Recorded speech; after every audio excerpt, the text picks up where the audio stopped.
Hello, I'm Daniela.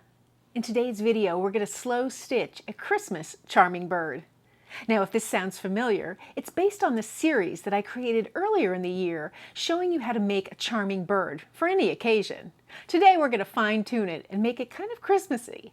You can use Christmas fabric, you can use just Christmas colors, or you can use trim and ribbon. I'm using felt as my base, but you don't have to let that limit you. You can use any type of fabric you like. I'm going to make a hanging ornament, but I'll show you some variations where you can make a stitched bird to use in your book, perhaps your Stitch the Season book. So let's get started. So today's project for the holiday charming birds are really based off of the Charming Bird series, which I did earlier in this year. Now, here's just an idea of how I did it, one example, and there's so many variations. In the series, I showed a bunch of videos on how you could vary both the wing, the tail, the beak, all different things. So I'll link back to those videos in case you want to peruse this topic a little further. Today's video, though, is going to be all-encompassing to come up with our Christmas charming bird. Now, so to come up with our charming bird, I find what's really helpful for me is to make a little template. These are just out of cardstock or a little bit of light cardboard. It's very simple. In the actual video for the charming bird, I go into a little more detail, but basically you just want to make kind of a curved teardrop shape. So I just round it out, and this can be any size that you want.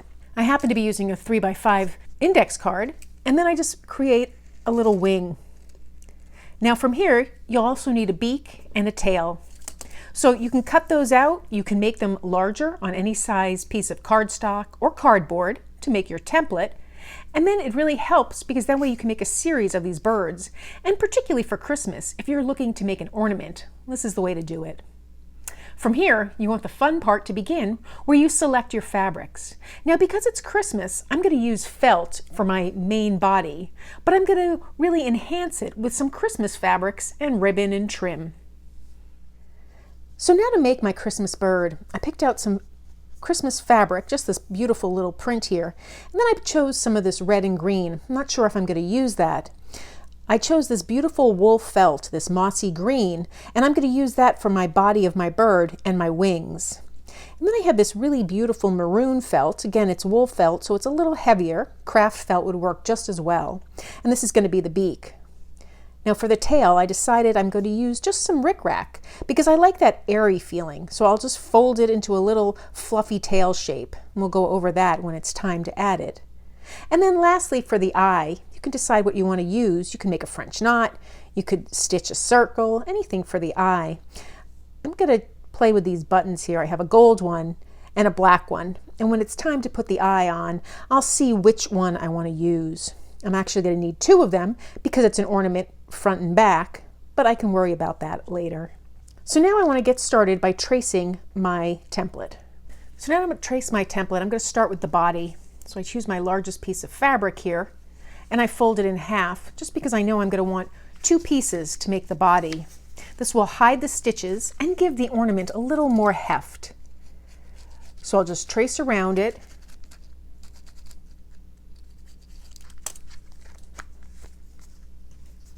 And cut around. So now at this point, I have my teardrop shape. I could fine-tune the edges since I didn't cut it very well, or I could even change it all together. And just because this is my typical charming bird, if I wanted to make the tail wider or the body rounder, this is where I would modify it. And then I would cut out my two pieces of felt. So I can just set those aside over here. I want to do the same thing with the wings. And I'll need two of these at least. So again, I put my wing down. And because it's felt, it doesn't tend to move. It's a lovely fabric to work with in the winter. I'll just stitch around.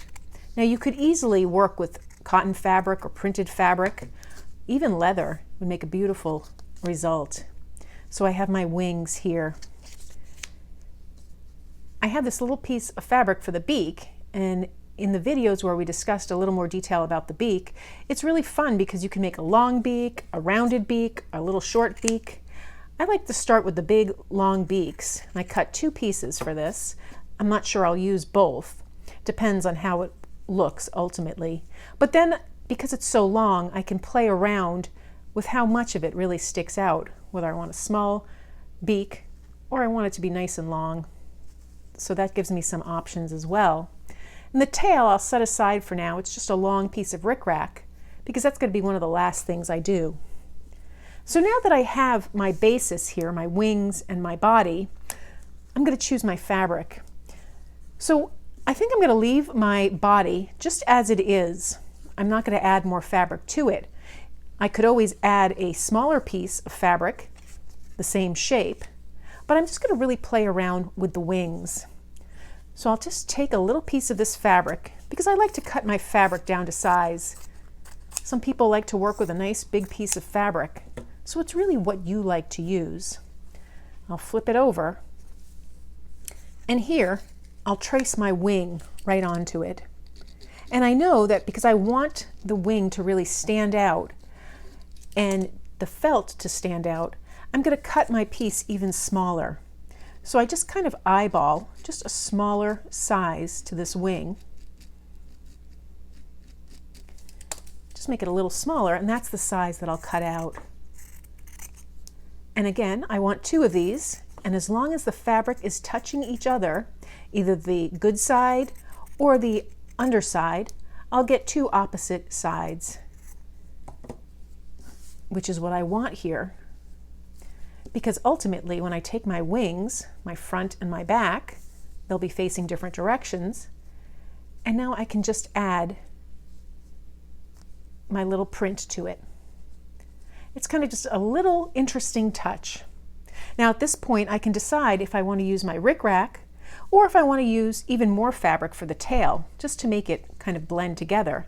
And what I think I'm going to do is make a long piece, just a long rectangular piece here for the tail, and I'll taper it in. And to taper it in, I'm going to fold it right sides together, fold it in half, and then just cut it out at an angle. And this will allow me to taper it in for the placement on the body here. But I definitely want to use some of this rickrack as well. This might be a little wider than what I want. So again, I'll flip this over. And this is my trick for cutting it symmetrical. And I just narrowly cut it down.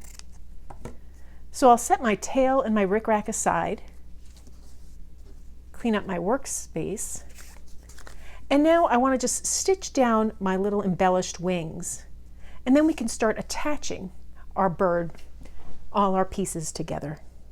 So I'm just going to stitch a straight stitch down to hold those wings in place, and I'm going to use some of this green fabric. This is a 3347 from DMC, and it's a beautiful mossy green that really coordinates nicely with this green felt. So I'll stitch this down just with small little stitches, and then we'll come back and assemble our bird. So now I've stitched the wing, the little Christmas fabric, right onto the little felt. You can see the background here. It's just a little straight stitch, kind of in a paisley shape. And now I get to choose my placement. What I like to do is make the front and the back separately, and then I'll combine them. And I combine them by sandwiching the elements of the nose, which is the beak, and the tail. So what I do is I stitch these in place. They don't have to line up perfectly. They certainly could if that's the look you're going for. You can drop the wings, have one tall and one short. It doesn't matter, it's a bird, so it's supposed to look, you know, whimsical. For now, I'm going to keep them both up, pointing up. I'm just going to stitch this down, and then I'm going to add my eye. Now, while I'm here, I'll decide which color I want to use, and this will also affect the placement of the wing as well as the nose. I don't really have to worry about the nose at this point, but like right here, I think I want to move that wing back a little bit. Same thing here. So I have 2 gold buttons. It's not bad, but I think I like the black button a little better. I think it just grounds it. So now I'm going to stitch my wing down with just enough stitching to tack it down around where it intersects with this background, and I'll stitch my eyes right in place. Again, they don't have to match perfectly, but that's the look I'm going for. So I'm going to take that green thread again, use a few stitches, and create this. And then we can start assembling our completed bird.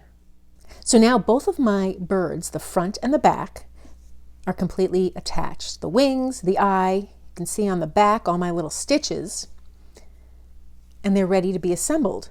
So now I just quickly eyeball that it fits together, and it should, but I just like to double check. And then from here, I choose one side, and that's the side I'm going to attach the tail to first, and then the beak.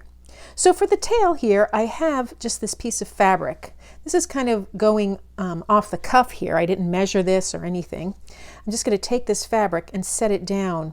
And I like there to be a nice, even slope coming from the tail. So that works out pretty well. I might even just create it a little bit longer here. Narrowing this down just a bit. So I like that. It doesn't really overpower the bird, but it's still reminiscent of a tail. And then what I want to do here with this rickrack, because I like the way this is really airy and draws attention, is I'll just fold this over a couple of times. So I'll leave a little more tail inside the bird, fold it over, and then come around, maybe underneath this one, and then on the back. Now I don't have to attach it to this little piece of fabric. Obviously I could if I wanted, but I think that's going to be enough. So I'm going to just hold it in place where I want it. I like the way that looks. I'll take my thread, and now I'm just going to attach it with a few stitches. Now for me, the key is to make sure that this bird, the body, is in the right position here. So again, I'll just play around with this, and that looks right to me. I'll come in here and just make a few stitches. And this kind of tacks it in place. I'll come back here and do the same thing. I'm stitching through the rickrack as well as this fabric. And now I'm just going to follow the shape of the bird's body. This will capture some of that fabric, at least in the beginning of the stitch. And the same thing on this side. I'll jump right to this side. Again, I'm just trying to hold it in place. We will stitch over it again when we assemble this bird. I just want to make sure that I get it secure so that it's not going to unravel on me. So it's looking pretty good from the front, and that's what it's like from the back. I'll knot this off.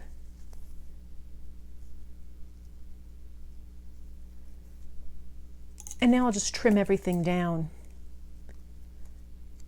Cut off that extra embroidery floss, as well as this extra rickrack. It's just added bulk. So I'm happy with the way that's coming out. This is the back side and the back side here. So now I'm going to make the beak. I'm using 2 pieces. You don't have to use 2, you can just clip it. And I think I'm going to actually clip it. I only need 1 beak. And then I find exactly where I want it and how much I want to stick out.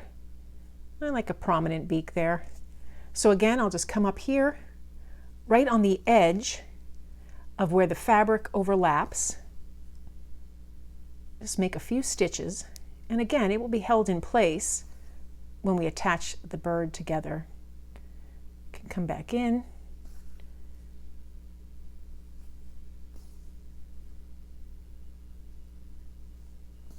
I'm following the shape and the perimeter of the bird. So if my first stitch goes through both pieces of fabric, my last one might not. That's okay. And then I'll just knot off this thread.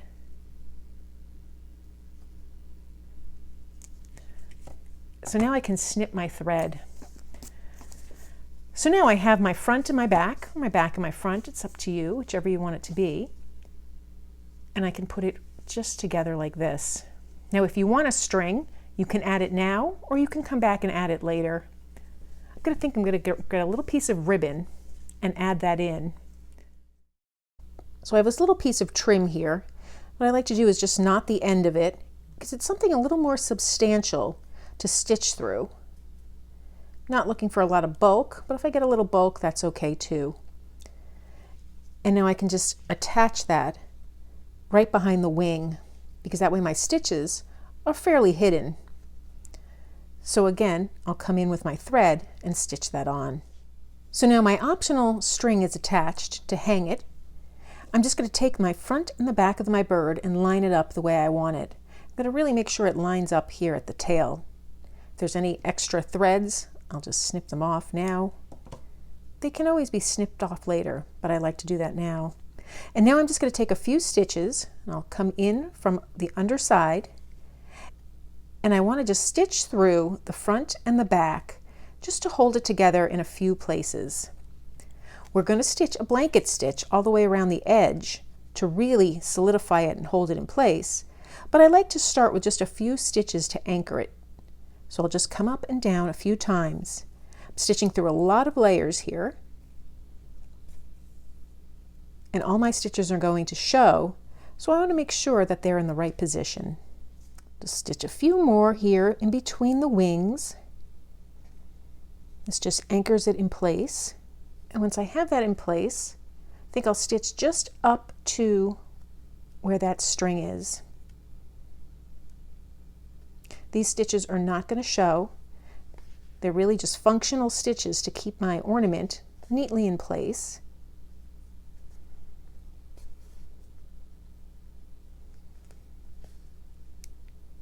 And once I get out from behind that string, I'll just come down in between the front and the back and knot off my thread.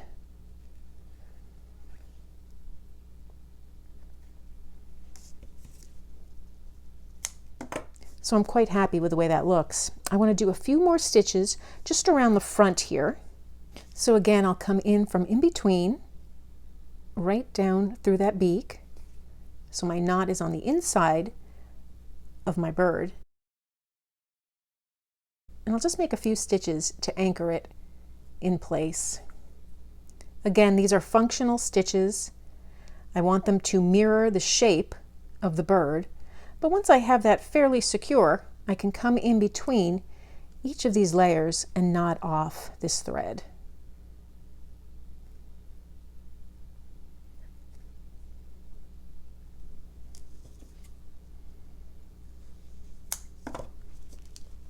So now my bird is really starting to come to life.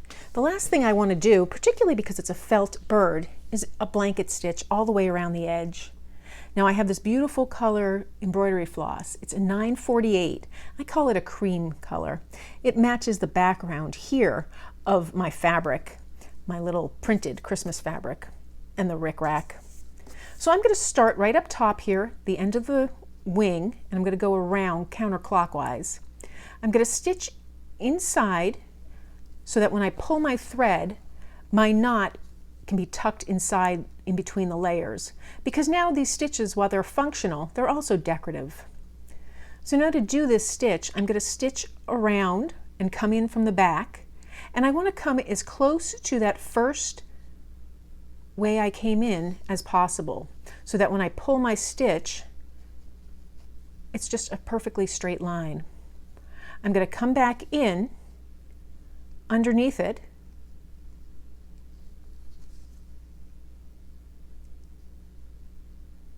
and now I'm going to come back in quite a distance, and I can determine if I want it to be really close or really far apart.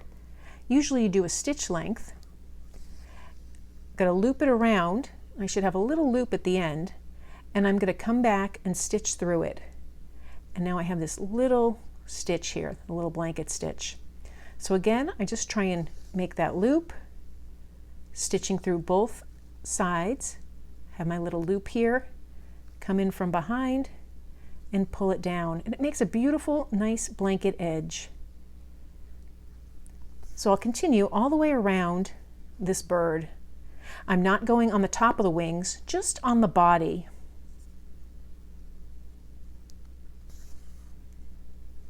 Whatever you do, you want to maintain that same stitch distance, and you always want to come in from the back and catch your loop going in the direction that you're stitching. So in this case, it's counterclockwise.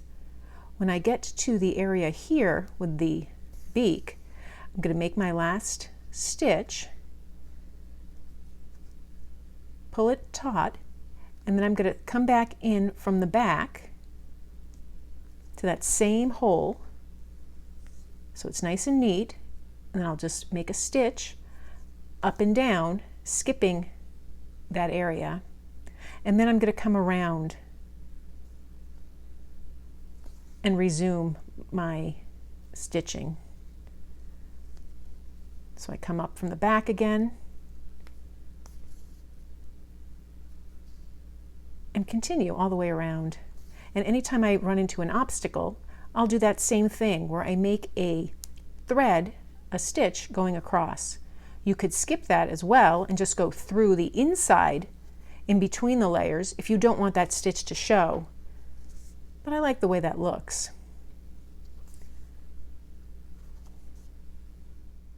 And when you get to your last stitch, just complete your stitch just like you normally would with your loop, and then you're going to stitch down. Now it's because it's behind the wing, we have a little more leeway to hide that knot. So I'm just going to come out here and stitch a little tight knot.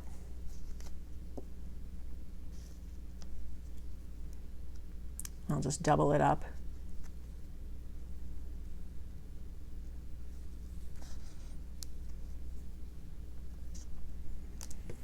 And snip here.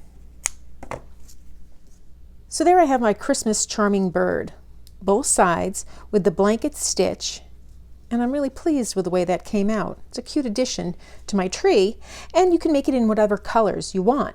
Now I wanted to show you just a couple of variations. You don't have to use the felt, as I was mentioning. So here I cut all my pieces out of just cotton fabric, and I would attach it in the same way. I have my body, my wings,